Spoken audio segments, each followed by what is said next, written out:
In a dimly lit room, the wooden planchette glides effortlessly across the Ouija board, its movements seemingly guided by an unseen hand.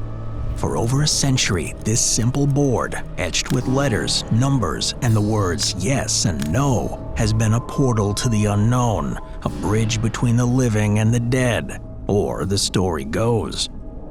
But what is it about the Ouija board that has captivated, terrified, and mystified generations? Is it merely a parlor game born from Victorian-era spiritualism? Or does it hold the power to unlock a door to the supernatural? As we delve into the murky origins and chilling tales surrounding this iconic artifact, one question lingers. Are we the ones moving the planchette? Or is something or someone moving it for us? This is the dark history of the Ouija board. The Ouija board originated in Chestertown, Maryland in 1886 and was first manufactured in Baltimore in 1890. Credit for the invention of the board goes to Charles Kennard and Elijah Bond, who were partners in the Kennedy Novelty Company. They sought to patent their creation with the assistance of Helen Peters Nosworthy, Bond's sister-in-law, who was known for her involvement in spiritualism and mediumship. The result was a wooden board that featured a full alphabet, numbers, and simple words, yes, no, and goodbye. The heart-shaped pointer, known as a planchette, would appear to move autonomously, presumably deciphering messages sent from beyond. Their initial attempts to secure a patent had been met with skepticism and outright rejection. A board that could communicate with the dead? It was a preposterous notion, one that patent officers dismissed as mere charlatanry. But Bond, a determined patent attorney, knew they needed more than just paperwork and persuasion to convince the authorities. They needed to prove the board's efficacy in a way that couldn't easily be dismissed. On a brisk February morning, they found themselves standing before the chief patent officer in Washington, D.C. The room was tense with anticipation as the officer, a man of stoic demeanor and skeptical mind, issued a challenge that would make or break their claim. "If this board can't spell out my name," he declared, "a name which you could not possibly know, I will grant your patent." With a calm nod, Bond, Peters, and Kennard took their seats around the wooden board. Silence fell over the room as Peters placed her finger on the planchette, the small heart-shaped piece of wood that would serve as the medium's conduit. The officer's eyes narrowed, his breath barely audible as he watched the scene unfold. The planchette began to move. At first, it was slow, hesitant, as though it were testing the waters between the living and the dead. Then, with increasing speed, it glided over the letters, spelling out a name, his name. Letter by letter, it revealed what was supposed to be a well-guarded secret. The room grew colder, the air thick with a sense of something otherworldly, as the final letter was revealed. The chief patent officer's face turned ashen. He stared at the board, his skepticism shattered. Whether it was the result of Peter's genuine psychic connection or Bond's legal acumen and knowledge of the officer's identity, the demonstration had worked. The man, visibly shaken, could not deny what had just transpired before his eyes. On that day, February 10, 1891, the Ouija board was no longer just a peculiar toy. It was a patented invention recognized by the United States government. And with that, a new chapter in the strange and mysterious history of the Ouija board had begun. By the early 1890s, the Ouija board was no longer a mere curiosity. It was a sensation, spreading like wildfire across America and beyond. The Kennard Novelty Company, once a small operation based in a single Baltimore factory, had rapidly expanded. By 1892, the company boasted 7 factories, 2 in Baltimore, 2 in New York, 2 in Chicago, and even 1 in London. The demand for the mysterious talking board was insatiable, and with it came the inevitable pressures of success. But with success came complications. By 1893, the internal dynamics of the company had shifted dramatically.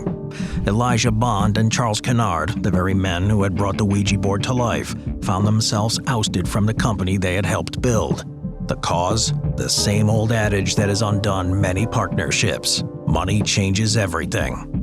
The pressures of rapid expansion and the lure of greater profits created rifts that could not be mended. And soon, the control of the company fell into the hands of a man who had been there from the beginning, William Fuld. Fuld, a Baltimore native with a sharp eye for business, had started as an employee and stockholder in the fledgling company. But with Kennard and Bond out of the picture, Fuld took the reins. Under his leadership, the Ouija board was transformed from a popular novelty into a cultural phenomenon. Fuld's dedication to the product and his savvy marketing strategies ensured that the Ouija board became a household name, firmly embedded in the fabric of American entertainment. Yet Fuld's story is tinged with an eerie twist that seems almost too strange to be coincidence. In 1927, after decades of overseeing the production of the Ouija board, Fuld died in a tragic accident, a fall from the roof of his newly constructed factory. It was a factory he had often claimed that the Ouija board itself had instructed him to build. Whether his death was a bizarre accident or something more sinister, it cast a long shadow over the board's legacy, adding another layer of mystery to an already bizarre tale. It should be noted that Fuld never claimed to be the inventor of the Ouija board, though history would often mistakenly credit him as such, even in the pages of the New York Times. But what he did do was transform the Ouija board from a simple parlor game into a cultural icon, one that continues to intrigue and unnerve us more than a century later. According to lore, the board named itself during a seance. It supposedly spelled out the word Ouija when asked for its name. Some claim the name is a combination of the French and German words for yes, oui, and ja. However, this theory is widely disputed. Other accounts suggest that the name comes from the Egyptian word for good luck, though no such word exists in the Egyptian language. Whatever the truth, the name Ouija has become synonymous with the dark art of spirit communication, adding to the board's mystique and aura of danger. By the early 20th century, the Ouija board had become a staple in American households. Families would gather around the board, hoping to reach out to lost loved ones or uncover secrets from the other side. The board's appeal was its simplicity. Anyone could use it, and it promised answers to life's most profound questions. During World War I, grieving families used Ouija boards to contact soldiers who had died on the battlefield. The Great Depression also saw a rise in Ouija board use. It became a beacon for those desperate for guidance and a tangible link to the ethereal. The Ouija board's strange allure has long captivated the public imagination, and American newspapers have frequently echoed this fascination with bizarre, unsettling tales that blur the line between reality and the supernatural. In 1920, the unsolved murder of New York City gambler Joseph Burton Elwell sent waves through the nation, as would-be sleuths armed with nothing more than a Ouija board and a belief in the paranormal claimed to receive clues from beyond the grave. Their efforts, however, only served to frustrate the police, who found themselves entangled in a web of superstition rather than solid leads. Just a year later, in 1921, the New York Times reported a chilling case out of Chicago. A woman committed to a psychiatric hospital insisted that she was not suffering from madness, but was instead following the instructions of Ouija spirits. These spectral voices had told her to leave her deceased mother's body in the living room for 15 days before finally burying her in the backyard. The case, shocking in its macabre details, further fueled the public's uneasy fascination with the board's supposed connection to the spirit world. The strange stories didn't stop there. In 1930, the residents of Buffalo, New York, were gripped by the terrifying account of two women who, driven by messages they claimed to have received through a Ouija board, murdered another woman. The incident sent shockwaves through the community, highlighting the dangerous power that belief in the board could hold over the minds of the vulnerable or impressionable. Even the U.S. Army wasn't immune to the Ouija's influence. In 1941, a 23-year-old gas station attendant from New Jersey confided to the New York Times that he had joined the military because the Ouija board had directed him to do so. This bizarre enlistment story added another layer to the growing legend of the board's mysterious sway over people's lives. By 1958, the Ouija board had even found its way into the courtroom. A Connecticut court faced an unusual case involving the Ouija board will of Mrs. Helen Dow Peck, who left a mere $1,000 to two former servants, but an astonishing $152,000 to Mr. John Gale Forbes, a spirit who had allegedly contacted her through the Ouija board. The court, however, refused to honor this spectral inheritance, leaving the fortune unclaimed in the physical world. But the board's influence wasn't limited to crime and bizarre legal battles. It also touched the world of literature. In 1916, Mrs. Pearl Curran gained widespread attention for her poetic and narrative works, which she claimed were dictated by the spirit of a 17th century Englishwoman named Patience Worth. Her friend, Emily Grant Hutchings, followed suit the next year, asserting that her novel, Jap Heron, was communicated by none other than the late Samuel Clemens, better known as Mark Twain, via a Ouija board. While Hutchings' work garnered less acclaim, Curran's success hinted at the board's potential as a creative muse. The most significant literary achievement inspired by the Ouija board came in 1982, when Pulitzer Prize-winning poet James Merrill's epic poem, The Changing Light at Sandover, which he claimed was dictated by spirits through the Ouija board, won the National Book Critics Circle Award. Merrill, however, was more pragmatic about his use of the board, suggesting that it served more as a magnifier for his own creative thoughts than as a direct hotline to the spirit world. Through these tales, some eerie, others outright bizarre, the Ouija board solidified its place in American culture, not just as a parlor game, but as a mysterious force that seemed to reach into the darkest corners of the human psyche, stirring up fears, inspirations, and actions that defy rational explanation. From the outset, religious groups and skeptics cautioned that the Ouija board was not a harmless toy, but a gateway to dark forces.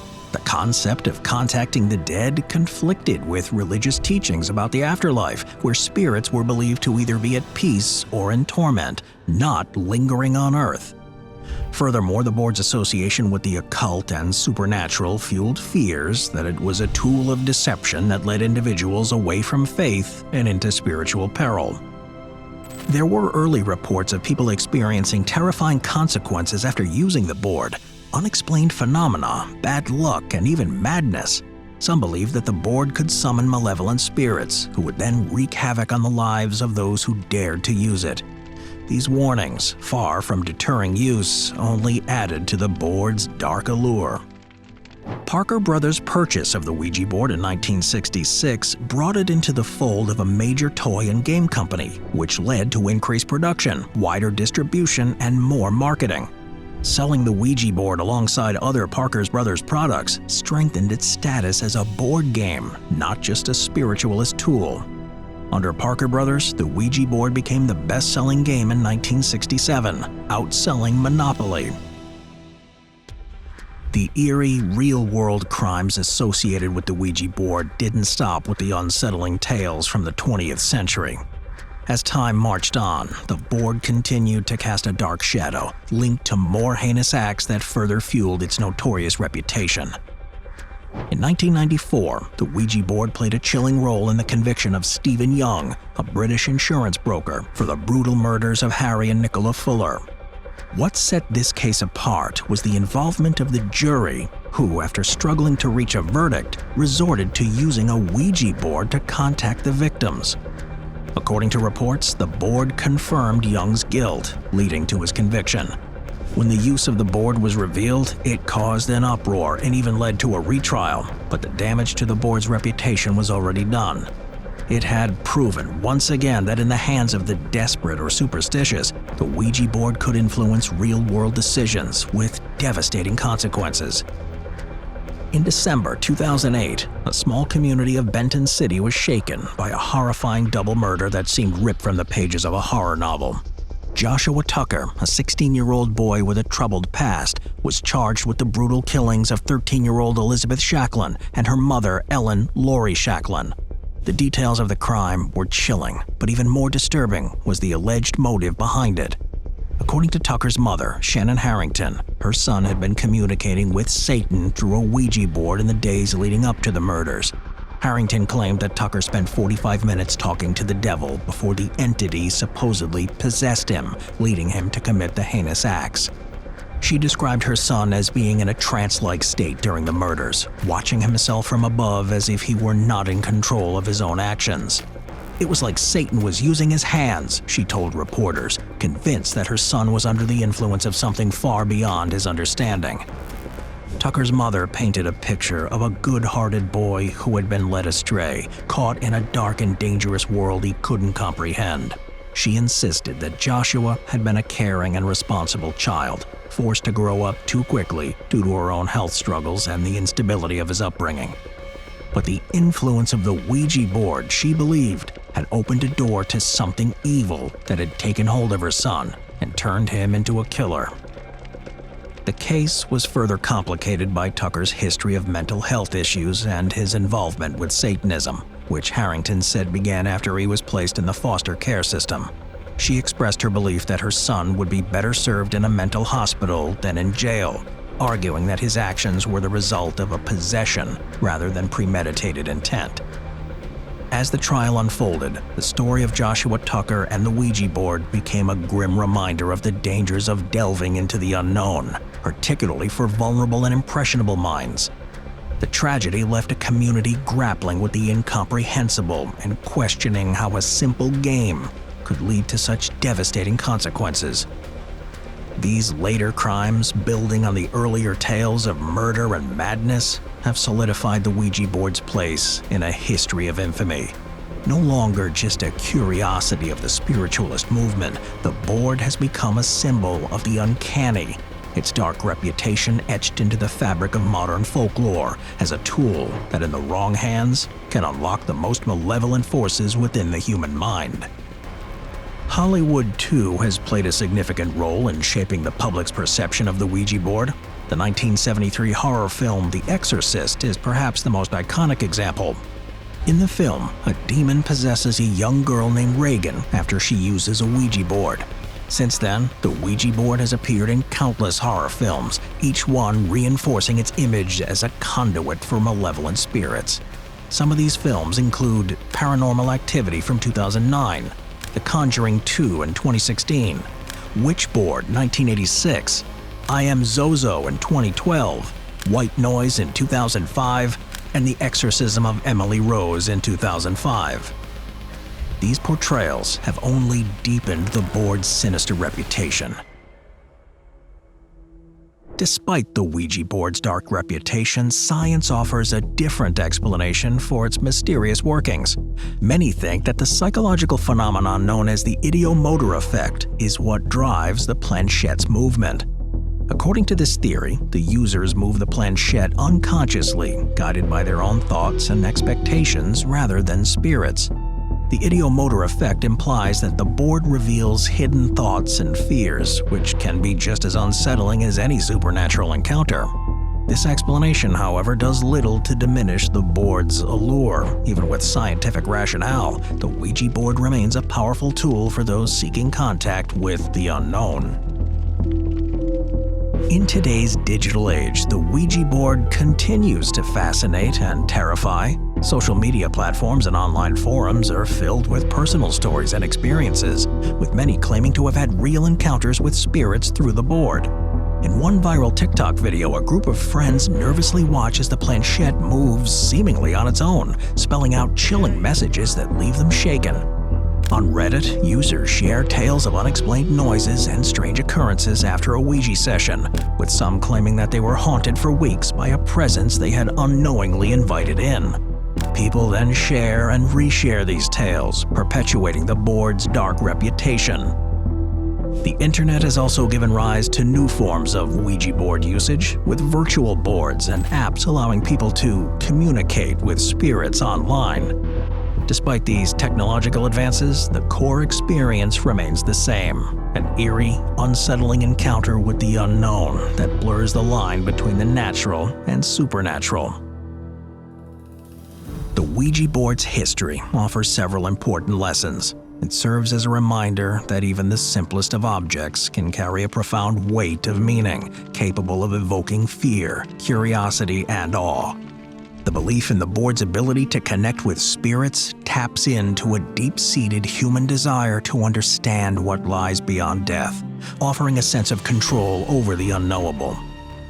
This power of belief can both be a source of comfort and a cause of anxiety, illustrating how our minds can shape our reality. The board also highlights the collective nature of this need for connection, as people often use it in groups, seeking shared experiences and validation of their spiritual encounters. In this way, the Ouija board becomes not just a tool for individual exploration, but a focal point for communal beliefs and fears, underscoring the social dimension of our quest for meaning in the mysteries of life and death. Today, the Ouija board stands as a cultural artifact that embodies our fascination with the supernatural and our fear of the unknown. As long as there are questions about the afterlife and the mysteries of the spirit world, the Ouija board will continue to hold its place in the shadows, inviting those who dare to seek answers from the beyond.